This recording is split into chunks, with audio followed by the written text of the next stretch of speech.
Now the temperatures here in Jacksonville have gone from very hot to just very warm. In other words, it's, I want to say, cooled down. Overnight lows are still in the low 70s, upper 60s on occasion. But it's not as hot as it was, and my Biden's alba is really, really blooming really well, and there's a lot of it in here. And monarchs like it, a lot of butterflies. I see a lot of native bees on it, especially the leafcutter bees, some of the metallic sweat bees and whatnot. But it's just really awesome how many flowers I have, and I think the number of butterflies I see is going to increase steadily as I move into October. And one of the other reasons for that is my fantastic patch of native blue mist flower. And this is derived from native plants that I had harvested with permission from a place where they were going to be mowed down. But this is like third or fourth generation of those plants, and I treat them really well.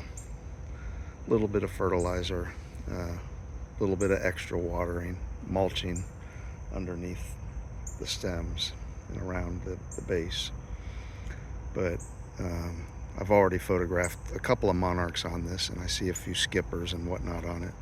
But I think as more and more of these thousands of bud clusters open up, I'll probably start seeing a lot more butterflies. But that Biden's alba is really fantastic right now too, though. Don't know how much of that's going to show up. Obviously that does there. And where the air potato vine is forcing it to grow taller, I've got some plants there that have flowers blooming that are probably 7 to 8 feet off the ground. Look at all those flowers. Fantastic. A little too early right now in the morning to be expecting to see butterflies. But speaking of native plants growing tall, I've got my goldenrod starting to bloom, and that one there is probably at least 10 feet or more. And you can see those are starting to open up.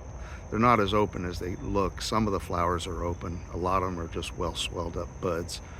But within another week or two, those should be fully open.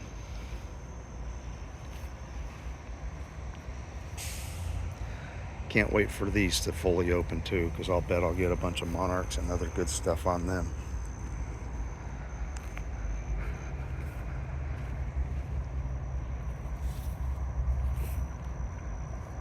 It's just a shame that so many people view Biden's alba as a weed because it is so common, but it's a plant that's very easy to manage.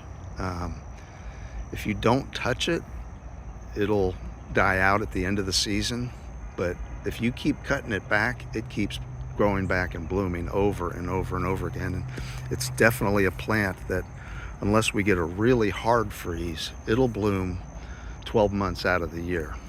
Now, last year we did get one hard freeze that zapped most of my plants back, but a couple months later, they're growing back again. But I've had winters when we don't get that, hard freeze, or the ones that are sheltered that don't get zapped. Anyway, that's it for today.